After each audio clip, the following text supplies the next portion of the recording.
பிரேமா சொல்றா. Social security benefit பத்தி நிறைய பேர் கேட்டிருந்தாங்க. ஏன்னா நம்ம இங்க இருக்கும்போது நம்ம கட்டுவோம்ல, நம்ம கட்ட மாட்டோம், அவங்களே எடுத்துருவாங்கல்ல. ஸோ அது இந்தியா போனதுக்கு அப்புறம் நம்மளால அந்த ரிட்டைர்மெண்ட்க்கு அப்புறம் நம்ம அந்த பெனிஃபிட்ஸ் நம்ம கிடைக்குமா நம்மளுக்கு? ரொம்ப நல்ல ஒரு டாபிக். ஆக்சுவலாக நிறைய பேர் இது வந்து கேட்டுட்டு இருக்காங்க. ஏன்னா இங்கே வந்து மாங்குன்னு உழைக்கிறோம். யூஎஸ்ஏல மிக முக்கியமான ஒரு விஷயம் வந்து சோசியல் செக்யூரிட்டி டேக்ஸ் கட்டுறோம். அதில் மிக முக்கியமான ஒரு காம்பனண்ட் வந்து ரிட்டையர்மெண்ட் பெனிஃபிட்ஸ். ஸோ இப்போ நான் ரிட்டையர் ஆகிறேன். ஆனால் இந்தியாவில், அதாவது நான் யூஎஸ்ஏ சிட்டிசனில், நான் வந்து இங்கே வீசாவில் இருந்திருக்கேன், கொஞ்ச நாள் வேலை பார்த்துருக்கேன், டேக்ஸ் கட்டியிருக்கேன். இப்போ ரிட்டையர்மெண்ட் பெனிஃபிட்ஸ் எனக்கு உண்டா இல்லையா அப்படின்னு நீங்கள் ஒரு கேள்வி கேட்டிங்கன்னா, எஸ்ஜே சூர்யா படம் மாதிரி கிளைமேக்ஸ் சொல்லிட்டு படத்துக்குள்ளே போயிடுவோம். கண்டிப்பாக உங்களுக்கு உண்டு. ஸோ என்னென்னலாம் பார்க்க போகிறோம், உங்களுக்கு உண்டுனா நீங்கள் எப்படி எலிஜிபிள் ஆவீங்க, நீங்கள் இந்தியாவிலேருந்து இருக்கும்போது எப்படி அந்த பணத்தை அங்கேருந்து இங்கே எடுக்கிறது, இந்த மாதிரி நிறைய விஷயங்கள் வந்து தெரிஞ்சுக்க போகிறாங்க. ரொம்ப ரொம்ப இன்ட்ரெஸ்டிங்காக இருக்க போகுது. இது யூஎஸ்ஏல இருக்கிறவங்களுக்கு மட்டும் இல்லை, யூஎஸ்ஏல கொஞ்ச நாள் வேலை பார்த்துருப்பாங்க பாருங்க, அவங்களுக்குமே இந்த வீடியோ பொருந்தும். வாங்க வீடியோக்குள்ள போகலாம். ஏகான்ஸ் ஆப்பை பற்றி நான் இன்வெஸ்ட் பண்ண நாள்லேருந்து அதுக்கான அப்டேட் கொடுத்துக்கிட்டு இருக்கேன். லோ ரிஸ்க் நல்ல ரிட்டர்ன். நீங்கள் வந்து ஸ்டாக் மார்க்கெட்டில் இன்வெஸ்ட் பண்ணீங்கன்னா வந்து ஹை ரிஸ்க் ஹை ரிட்டர்ன் நான் ஒத்துக்கிறேன். ஆனால் எல்லாத்தையும் நம்ம ஸ்டாக் மார்க்கெட்டில் போடணும்னு அவசியம் இல்லை. கைண்ட் ஆஃப் மியூச்சுவல் ஃபண்ட் கொஞ்சம் அமௌண்ட் வந்து அதில் போட்டு வைப்போம் அப்படின்னு நினச்சிங்கன்னா ஏகான்ஸ் ஆப் வந்து ஒரு நல்ல ஒரு ஆப்பர்ச்சுனிட்டியை தராங்க. நான் வந்து யூஸ் பண்ணிருக்கேன். அதோட ரிட்டர்ன்ஸுமே உங்கள் ஸ்க்ரீன்லையும் காட்டுறேன். உங்களுக்கு வேணும்னா அந்த லிங்க் வந்து டிஸ்கிரிப்ஷன்லையும் பின்ட் கமெண்ட்ஸ்லையும் இருக்கு. ப்ளஸ் நீங்கள் ஃபர்ஸ்ட் டைம் ஜாயின் பண்ணும்போது உங்களுக்கான ரிவார்ட்ஸும் அதில் இருக்கு. Hey guys, welcome back to our channel. வணக்கம் நண்பர்களே, நான் உங்க பிரேம் பேசுறேன். நான் உங்க ஆர்த்தி பேசுறேன். பிரேமா, சோஷியல் செக்யூரிட்டி பெனிஃபிட்ஸ்னா முதல்ல என்னன்னு சொல்லிடுங்க. கரெக்ட். சோசியல் செக்யூரிட்டி பெனிஃபிட்ஸ் நீங்க பார்க்கும்போது அதுல நிறைய காம்பனன்ட் இருக்கு. மிக முக்கியமான ஒரு 3 காம்பனன்ட் என்ன சொல்லலாம்னா வந்து retirement benefit, disability benefit, spouse benefits, அப்புறம் மெடிக்கேர்னு அது ஒரு தனி டிபார்ட்மெண்ட், அதுக்குள்ளேயும் போகல. இந்த 3 காம்பனன்ட்லுமே ரிட்டையர்மெண்ட் பத்தி தான் இன்னைக்கு வீடியோ பார்க்க போறோம். ரிட்டையர்மெண்ட் பெனிஃபிட்ஸ்னா என்னன்னு சொல்லிடுங்க பிரேமா. ஓகே, நம்ம யூஎஸ்ஏல வேலை பார்க்கும்போது நம்ம சேலரில இருந்து எடுக்கிற ஒரு விஷயம் இஎம்ஐ. அது சேலரி வந்த பிறகு அவங்க எடுக்கிறது, சேலரி வரத்துக்கு முன்னாடி அவங்க எடுத்து கொடுக்குற ஒரு விஷயம் டாக்ஸா? கரெக்ட். டாக்ஸை பற்றி எல்லாருக்குமே தெரியும். யூஎஸ் வந்து டாக்ஸ் அதிகமாக வாங்கக்கூடிய பெரிய கண்ட்ரீஸில் யூஎஸ்ஏ வந்து ஃபர்ஸ்டே வந்துருவாங்க. முதல்ல பார்க்கும்போது ஃபெடரலுக்கு இன்கம் டேக்ஸ் கட்டிடுறோம், மத்திய கவர்மெண்ட்டுக்கு. அடுத்து வந்து மாநில கவர்மெண்ட்டுக்கு ஸ்டேட் இன்கம் டேக்ஸ் கட்டுறோம். சில ஸ்டேட்டில் இன்கம் டேக்ஸ் கிடையாது. டெக்சாஸ், ஃப்ளோரிடா, டென்னசி இந்த மாதிரி சொல்லிட்டு இருக்கலாம். சில ஸ்டேட்ல வந்து அதிகமான இன்கம் டேக்ஸ் உண்டு, கலிஃபோர்னியா மாதிரி. ஸ்டேட் இன்கம் டேக்ஸ் பத்தாதுன்னு லோக்கல் ஸ்கூல் டிஸ்ட்ரிக்ட் டேக்ஸ் எடுப்பாங்க. சில சிட்டிக்குலாம் டேக்ஸ் உண்டு, நிறைய சிட்டிக்கு உண்டு. ஈவன் நாங்கள் இருக்கிற கொலம்பஸ்க்கும் வந்து டேக்ஸ் உண்டு. ஸோ இந்த மாதிரி உள்ள டேக்ஸ் காம்பனண்ட்ல மிக முக்கியமான ஒரு டேக்ஸ், நீங்கள் விருப்பமோ இல்லையோ நீங்கள் கட்டி தான் ஆகணும் அப்படிங்கிற ஒரு டேக்ஸ் வந்து, அதாவது மற்ற டேக்ஸ்ல நம்ம கொஞ்சம் எக்ஸப்ஷன் வாங்கிக்கலாம், இதுக்கு நோ எக்ஸப்ஷன் சொல்கிற ஒரு டேக்ஸ் என்னன்னா social security tax or payroll tax or FICA டேக்ஸ்ன்னு சொல்லுவாங்க. அதில் 2 டேக்ஸ் எடுப்பாங்க. அதில் நீங்கள் பார்க்கும்போது சோசியல் செக்யூரிட்டி டேக்ஸ் வந்து 6.2% வந்து எடுக்கிறாங்க. மெடிக்கேர் டேக்ஸ் வந்து 1.45% எடுக்கிறாங்க. இந்த சோசியல் செக்யூரிட்டி டேக்ஸ் கட்டுறோம் பாரு, 6.2%, அதுல இருந்து தான் வருது இந்த ரிட்டையர்மெண்ட் பெனிஃபிட்ஸ். பிரேமா, இப்போ இங்க ஒர்க் பண்ற எல்லாருமே இதை பே பண்ணி தானே ஆகணும்? அதான் நான் முன்னாடி சொன்னேன் இல்லையா, மற்ற டேக்ஸ்லாம் கூட நம்ம ஏதோ வந்து ஐஆர்ஏ எடுத்துக்கிட்டு இல்லைன்னா வந்து 401k அந்த மாதிரி ஏதோ ஒன்று பண்ணிடலாம். ஆனால் சோசியல் செக்யூரிட்டி டேக்ஸ்க்கு வந்து நிறைய எக்ஸப்ஷன் கிடையாது. ரைட். ஸோ ரொம்ப ஸ்ட்ரிக்டான ஒரு டேக்ஸ் தான். ஆனால் இதில் ஒரு நுட்பமான ஒரு விஷயம் கவனிக்கணும். 2 லட்சம் சேலரி வாங்குறவங்க, டாலர்ஸ் சொல்றேன், 2 லட்சம் சேலரி வாங்குறவங்களும் 1 மில்லியன் வருஷத்துக்கு 1 மில்லியன் சேலரி வாங்குறவங்களும் ஒரே சோசியல் செக்யூரிட்டி டேக்ஸ் தான் கட்டுவாங்க. எப்படி அது? இவங்க வந்து ஒரு லிமிட் வச்சிருக்காங்க. $1,76,100 வரைக்கும் தான் நீ சோசியல் செக்யூரிட்டி டேக்ஸ் கட்டணும். அதன் பிறகு சம்பாதிக்கிற பணத்துக்கு நீ சோசியல் செக்யூரிட்டி டேக்ஸ் கட்ட வேணாம். ஏன்னா மற்றவங்களே வந்து வேணுங்கிற டேக்ஸ் வந்து பிடிக்கணுவாங்கிறதுனால உனக்கு ஒரு எக்ஸப்ஷன். அதனால தான் சொல்கிறேன், நீ அதுக்கு மேலே எவ்வளோ சம்பாதிச்சாலுமே அதுக்குள்ள தான் ஒரு டேக்ஸ். ஸோ ஒரே அமௌண்ட் தான் டேக்ஸ் கட்டியிருப்பாங்கன்னு சொல்கிறேன். ஸோ இதுதான் வந்து வருஷத்துக்கு இவ்வளோ நம்ம கட்டுறோன்னு தெரிஞ்சுக்கணும். பிரேம், இந்த பெனிஃபிட்டுக்கு வந்து எலிஜிபிள்னா என்ன பண்ணணும்? ஆமாம், அது ரொம்ப முக்கியமான ஒரு எலிஜிபிள் கிரைட்டீரியாங்க. ரொம்ப ஈஸியான எலிஜிபிள் கிரைட்டீரியாவும் என்ன பண்ணுறாங்கன்னா, வருஷத்துக்கு 4 பாயிண்ட்னு கொடுக்குறாங்க. அந்த 4 பாயிண்ட் எப்படி கொடுக்குறாங்கன்னா, ஒரு வருஷத்துக்கு நீங்கள் $7,240 சம்பாரிச்சா போதும், உங்களுக்கு 4 கிரெடிட் பாயிண்ட்ஸ். இந்த மாதிரி நீங்கள் 40 கிரெடிட் பாயிண்ட்ஸை சம்பாதிக்கணும். அதாவது 10 வருஷம் இங்கே வேலை பார்க்கணும், உங்களுக்கான அந்த 40 கிரெடிட் பாயிண்ட்ஸ் வந்துடும். நீங்கள் ரிட்டையர்மெண்ட் பெனிஃபிட்ஸ்க்கு எலிஜிபிள். அப்போ இங்கே 10 இயர்ஸ் ஒர்க் பண்ணிட்டு போனால் அவங்க ரிட்டையர்மெண்ட்க்கு எலிஜிபிளா? ஆமாம், அதான் சொன்னேன். இங்கே நீங்கள் ஒர்க் பண்ணிட்டு இந்தியா போனால் கூட நீங்கள் ரிட்டையர்மெண்ட்க்கு எலிஜிபிள். நீ சொன்ன இல்லையா 10 இயர்னு, 10 இயர்ஸ் கூட தேவையில்ல ஆர்த்தி. நீங்கள் வந்து ஒரு வருஷம் வரீங்க, வருஷத்தோட எண்டில் வரீங்க. அந்த ஃபினான்ஷியல் இயர் இங்கே வந்து ஜனவரி டு டிசம்பர் இல்லையா, ஸோ டாக்ஸ் இயர்.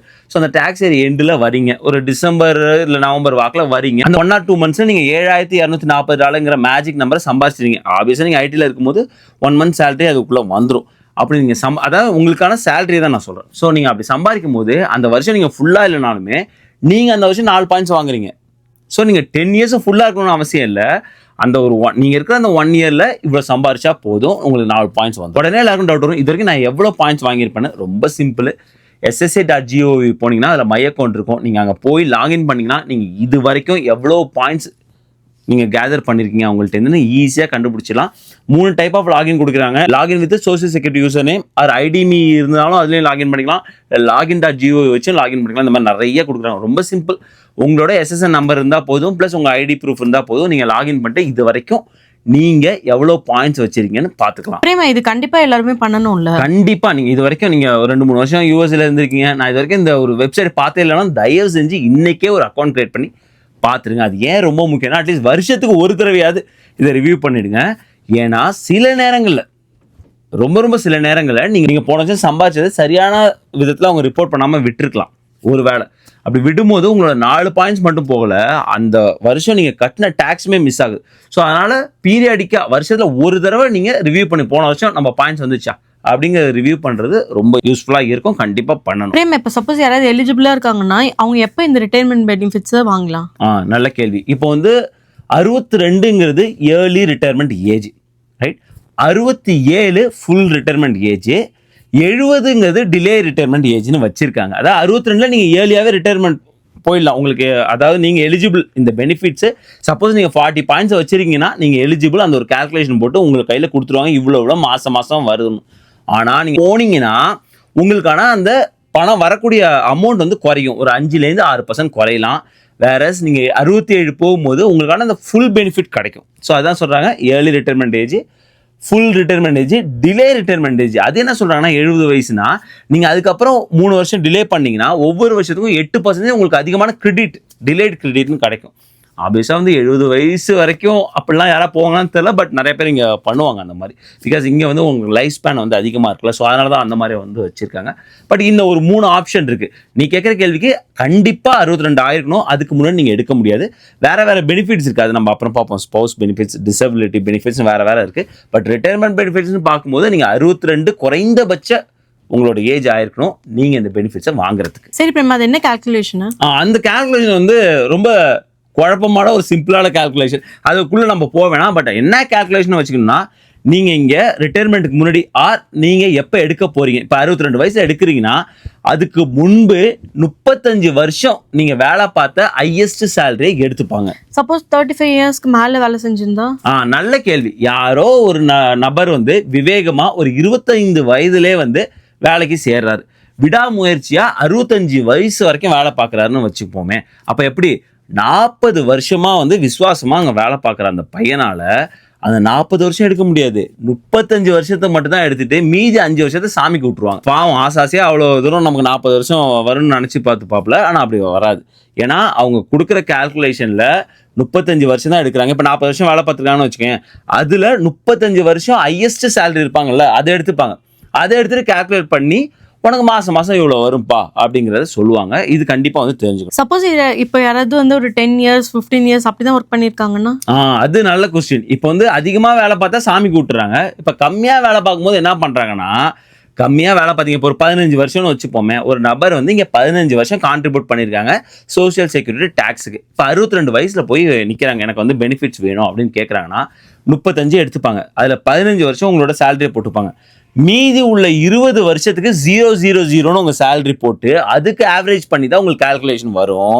அதாவது என்ன சொல்கிறேன்னா, 35 வருஷம் ஒரு நபர் இங்கே வந்து கான்ட்ரிபியூட் பண்ணால் அவருக்கு நிறையா வரும். வேறஸ் கம்மியாக கான்ட்ரிபியூட் பண்ணும்போது உங்களுக்கு த்ரூ அவுட் 35 இயர்ஸ் வந்து உங்களுக்கு கால்குலேஷன் பண்ணுறதுனால கம்மியான பெனிஃபிட்ஸ் தான் வரும். நம்ம மக்கள் நிறைய நேரத்தில் இக்னோரன்ஸாக விட்டுறாங்க. அதாவது வந்து 9 வருஷம் இங்கே வேலை பார்த்துருப்பாங்க, இன்னும் ஒரு மாதம் 10 வருஷம் 1 மாதம் வேலை பார்த்தா அவங்க சோஷியல் செக்யூரிட்டி பெனிஃபிட்டுக்கு எலிஜிபிளாக இருந்திருப்பாங்க. அது தெரியாமல் போயிருப்பாங்க. ஸோ இந்த மாதிரி கால்குலேட் பண்ணி இப்போ நம்ம வந்து 9 வருஷம் அதை நம்ம ஃபார்வர்ட் போகிறோன்னா ஒரு அடுத்த வருஷத்தில் ஒரு 2-3 மாதம் வேலை செஞ்சுட்டு போவோம். பிகாஸ் சோஷியல் செக்யூரிட்டி பெனிஃபிட்ஸ் நம்ம கிடைக்கும்.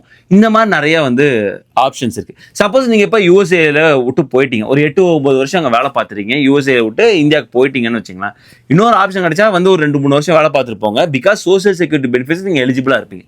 இந்த மாதிரி நிறைய ஆப்ஷன் இருக்குது. தயவு செஞ்சு இதை விட்டுறாதீங்க. நான் முன்னாடியே சொன்ன மாதிரி 35 வருஷமும் நீங்கள் வேலை பார்க்கணும் அவசியம் இல்லை. 10-15 வருஷம் வேலை பார்த்தாலும் மீதி உள்ளதெல்லாம் 0 போட்டுட்டு உங்களுக்கு கம்மியான பெனிஃபிட்ஸ் கிடைக்கும். பட் ஏதோ கிடைக்குது இல்லையா? நீங்கள் நிறைய நாள் வேலை பார்க்கும்போது உங்களோட சோஷியல் செக்யூரிட்டியும் இங்கே ஆட் ஆகிட்டு இருக்குன்னு தெரிஞ்சுக்கணும். நீங்கள் ரைட். அந்த ஒரு பாயிண்ட் நம்ம அதிகமாக பேசினது கிடையாது. நிறைய பெனிஃபிட்ஸ் பற்றி பேசுகிறோம், சோசியல் செக்யூரிட்டி பெனிஃபிட்ஸ் பற்றி நிறைய பேச கிடையாது. ஸோ அதுவுமே தெரிஞ்சுக்கணும். நீங்கள் இன்னைக்கே SSA வெப்சைட்டில் ஒரு அக்கௌண்ட் ஓப்பன் பண்ணி செக் பண்ணீங்க நீங்கள் எவ்வளோ எலிஜிபிளாக இருக்கீங்க. இப்போ யாராவது 62ல இந்தியா போய் செட்டில் ஆயிட்டாங்கன்னா அவங்க எப்படி வந்து இந்த பெனிஃபிட்ஸ் வாங்குறது? கரெக்ட்.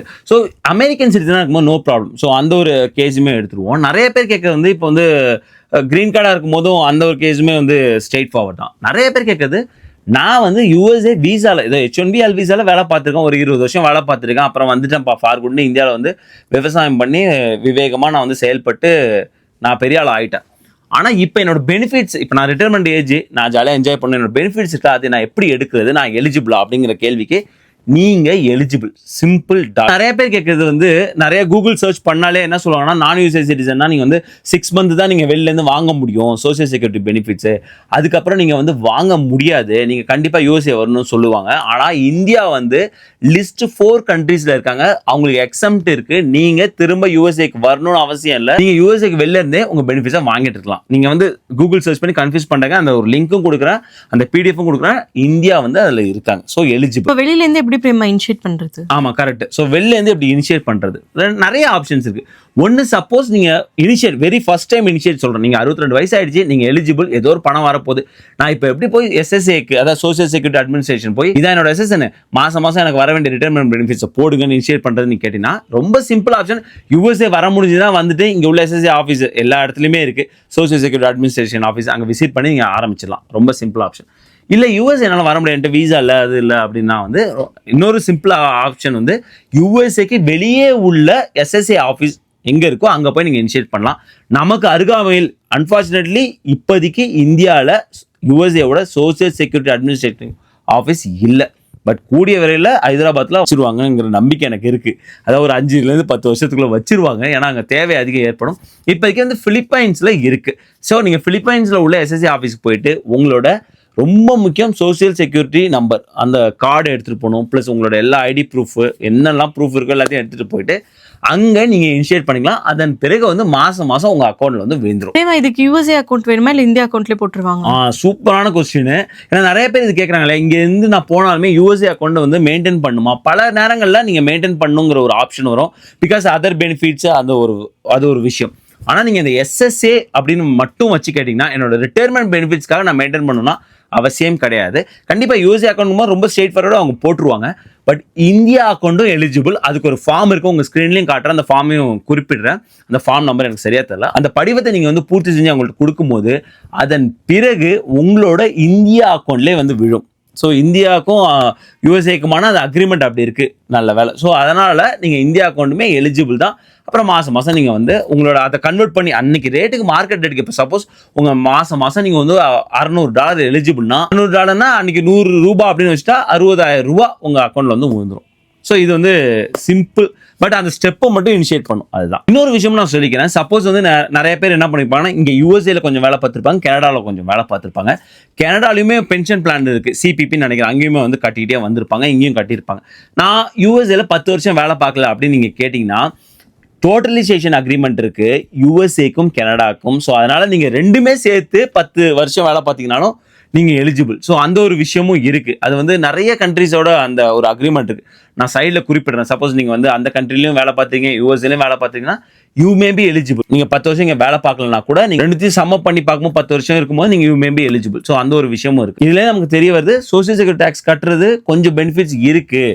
அதை நம்ம எப்படி சரியாக யூஸ் பண்ணிக்கணும், நம்ம எலிஜிபிள் கட்டுற வரைக்கும் எப்படி இருக்கணும், அதுக்கப்புறம் எப்படி இனிஷியேட் பண்ணணும்னு தெரிய வந்திருக்குன்னு நினைக்கிறேன். சப்போஸ் உங்கள் நண்பர் இங்கே வந்துட்டு USAல இருந்துட்டு இந்தியா போயிருந்தாலும் அவங்களுக்கும் ஷேர் பண்ணும். ஸோ அவங்களுக்குமே இது வந்து கண்டிப்பாக யூஸ்ஃபுல்லாக இருக்கலாம். பிகாஸ் நிறைய பேர் இது தெரியாமல் விட்டுறாங்க. அதுக்கு விட்டுட்டாங்கன்னா கண்டிப்பாக வந்து எல்லாமே சாமி காசு தான் போயிடும். ஸோ ப்ளீஸ் ஷேர் பண்ணுங்க. ஐ ஹோப் உங்களுக்கு இந்த வீடியோ யூஸ்ஃபுல்லாக இருந்திருக்குன்னு நினைக்கிறேன். மறக்காம நம்மளோட சேனல் லைக் பண்ணுங்க, ஷேர் பண்ணுங்க, சப்ஸ்கிரைப் பண்ணுங்க. மறக்காம அந்த பெல் ஐகானை தட்டி விட்டு போங்க. தேங்க்ஸ் ஃபார் வாட்சிங் திஸ் வீடியோ ஃப்ரெண்ட்ஸ். நன்றி.